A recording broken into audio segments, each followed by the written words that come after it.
नमस्कार। आज हम भारतीय कॉरपोरेट जगत और शेयर बाजार की हाल की गतिविधियों पर एक नज़र डालते हैं। जी।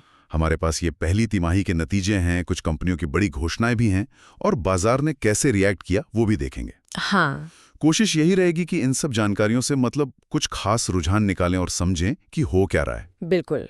और इन स्रोतों को अगर देखें तो एक मिली-जुली सी तस्वीर दिखती है ना? हाँ, वही। कुछ कंपनियों ने तो बहुत अच्छा किया, पर कुछ के लिए थोड़ी मुश्किलें रहीं। और हाँ, कुछ अहम कॉर्पोरेट कदम भी उठाए गए हैं जिन पर बात करना जरूरी है। अच्छा, तो फिर नतीजों से ही शुरू करते हैं। टाइटन का प्रदर्शन तो काफी मजबूत दिख रहा है, बिक्री 25% ऊपर। हाँ, बिल्कुल। लगता है सोने की बढ़ती कीमतों के बावजूद या शायद उसी वजह से वो जो टिकट साइज 16% बढ़ा उसका असर है। हाँ, ये हो सकता है। उनकी ब्रांडिंग मजबूत है और वो प्राइसिंग पावर इस्तेमाल कर पाए। लेकिन दूसरी तरफ देखिए वोल्टास। हाँ, वोल्टास का तो मध्य में फगिरा है। 58% गिरा है। और वजह मौसम। तो ये बिल्कुल दो अलग कहानियां हैं। सही कहा। एक तरफ इंटरनल स्ट्रेंथ, दूसरी तरफ एक्सटर्नल फैक्टर। बिल्कुल।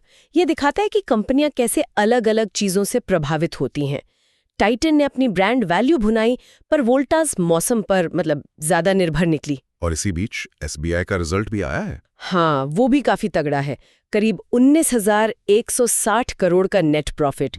और सिर्फ प्रॉफिट ही नहीं, उन्होंने अपनी एसेट क्वालिटी लोन बुक की सेहत वो भी सुधारी है। ये एक मजबूत संकेत है बैंकिंग सेक्टर के लिए। जरूर।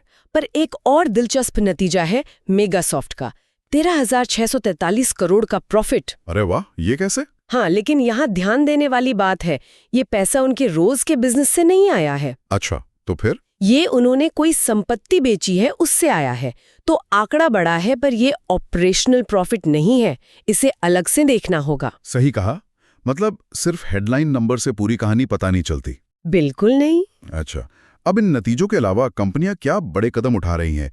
कोरोमंडल इंटरनेशनल ने NACL इंडस्ट्रीज में मेजॉरिटी स्टेक लिया है। हाँ, ये एक बड़ा अधिग्रहण है। इसका क्या मतलब समझे? सिर्फ साइज बढ़ाना या कोई गहरी रणनीति? देखिए, ये कंसोलिडेशन की तरफ इशारा करता है। बाजार में कंपनियां मिलकर बड़ी हो रही हैं। ये अक्सर तब होता है जब कोई इंडस्ट्री मैच्योर हो रही होती है। वो साइज और सिनर्जी का फायदा उठाना चाहते हैं। अच्छा। इसी तरह संवर्धन मदरसन ने क्या किया, उन्होंने रिन्यूएबल एनर्जी के लिए अलग सब्सिडियरी बनाई है। हाँ, ये आजकल काफी चल रहा है, रिन्यूएबल एनर्जी। जी, ये दिखाता है कि वो अपने बिजनेस को डाइवर्सिफाई कर रहे हैं और सस्टेनेबिलिटी टिकाऊपन उस तरफ भी जा रहे हैं। और एक और बड़ी खबर थी AU स्मॉल फाइनेंस बैंक वाली। हाँ, वो तो बहुत बड़ी खबर है। उन्हें RBI से यूनिवर्सल बैंक बनने की सैद्धांतिक मंजूरी मिल गई है। यूनिवर्सल बैंक ये स्मॉल फाइनेंस बैंक से कितना अलग है, श्रोताओं के लिए थोड़ा समझा सकती हैं? जरूर। देखिए, स्मॉल फाइनेंस बैंक पर कुछ पाबंदियां होती हैं। वो हर तरह की बैंकिंग नहीं कर सकते।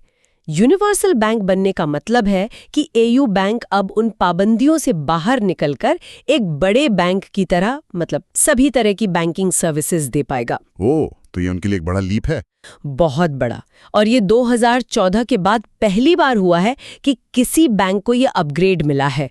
तो ये बैंकिंग सेक्टर के लिए भी अहम है। वाकई। और हिंदुस्तान यूनिलीवर भी कुछ प्लान कर रहा है अपने आइसक्रीम बिजनेस के साथ। हाँ, वो अपने आइसक्रीम कारोबार को अलग करके शेयर बाजार में लिस्ट करने की सोच रहे हैं। अच्छा, डीमर्जर और लिस्टिंग। जी, ये भी एक तरह की रणनीति है, बिजनेस को ज्यादा फोकस देने और उसकी सही वैल्यू अनलॉक करने की। मनप्पुरम फाइनेंस ने डिविडेंड दिया है, संदूर मैंगनीज बोनस शेयर दे रहा है, तो कॉर्पोरेट एक्शन काफी हो रहे हैं। तो इतने सारे नतीजों और कॉर्पोरेट एक्शन के बीच बाजार का मूड कैसा रहा? कुछ हलचल तो रहती ही है। बाजार तो तुरंत रिएक्ट करता है। जैसे KRBL के शेयर, नतीजे अच्छे आए तो 13% उछल गए। सीधा असर। हाँ, लेकिन दूसरी तरफ कोफोर्ज के शेयर गिर गए। क्यों? उनके नतीजे खराब थे? नहीं, नतीजे उतने खराब नहीं थे, लेकिन उनके एक बड़े ग्राहक सेब्रेकॉर्प को लेकर कुछ चिंताएं थीं। तो देखिए, सिर्फ कंपनी का अपना प्रदर्शन नहीं, उसके क्लाइंट्स, उसके पूरे इकोसिस्टम का असर भी पड़ता है शेयर पर। सही बात है। और भारतीय एयरटेल में भी कुछ हुआ, ब्लॉक डील्स की बात थी। हाँ, बड़े ब्लॉक डील्स हुए। इसका मतलब होता है कि पर्दे के पीछे शेयरों के बड़े बड़े सौदे हुए हैं। ये अक्सर बड़े निवेशकों की दिलचस्पी या फिर उनकी बिकवाली का संकेत होता है। इस पर नजर रखनी होती है। और एक और चीज, SBI शायद येस बैंक में अपनी हिस्सेदारी बेचने की सोच रहा है। हाँ, ऐसी खबरें हैं। अगर ऐसा होता है तो उसका भी असर येस बैंक के शेयर और शायद बाजार पर भी पड़ सकता है। ठीक है, अब थोड़ा कानूनी पहलू पर आते हैं। JSW स्टील और भूषण पावर वाला मामला फिर से सुप्रीम कोर्ट में है। जी, सुनवाई फिर शुरू हुई है। यहाँ बैंक अब IBC प्रक्रिया के दौरान कमाए गए ईबिदा का हिस्सा मांग रहे हैं। ये क्या मामला है?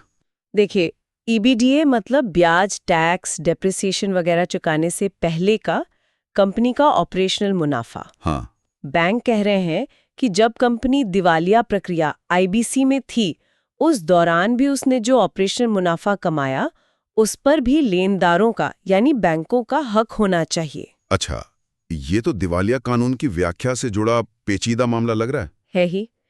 ये केस दिवाला समाधान प्रक्रिया की जटिलताओं को दिखाता है और ये भी बताता है कि बिजनेस सिर्फ ऑपरेशन या स्ट्रैटेजी नहीं, लीगल और रेगुलेटरी पहलू कितने अहम हैं। जैसे आपने देखा, कई कंपनियों को अपनी योजनाओं के लिए BSE NSE मतलब स्टॉक एक्सचेंज से मंजूरी लेनी पड़ी। रेगुलेटरी कंप्लायंस बहुत जरूरी है। तो कुल मिलाकर देखें तो तस्वीर काफ़ी मिली-जुली है, कहीं अच्छी ग्रोथ है, कहीं गिरावट।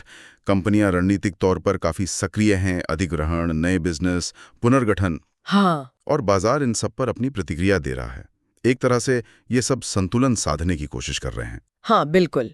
और ये हमें एक जरूरी सवाल पर लाता है। क्या? कि इस इतने डायनामिक मतलब इतने बदलते हुए और कभी-कभी अनिश्चित माहौल में कंपनियां ये संतुलन कैसे बना रही हैं। मतलब एक तरफ तो रोजमर्रा के वित्तीय दबाव हैं, प्रॉफिट कमाना है, खर्चे संभालने हैं। हाँ। और दूसरी तरफ है लॉन्ग टर्म लक्ष्य, जैसे बिजनेस फैलाना है, नए क्षेत्रों में जाना है, स्थिरता पर ध्यान देना है। सही। तो इन दोनों के बीच तालमेल कैसे बैठा रही हैं कंपनियां, और क्या वो स्थिरता, सस्टेनेबिलिटी और ये जो रेगुलेटरी बदलाव आ रहे हैं, इनको सिर्फ मजबूरी में नहीं बल्कि अपनी मुख्य रणनीति का हिस्सा बना रही हैं ताकि भविष्य में और मजबूत बन सकें।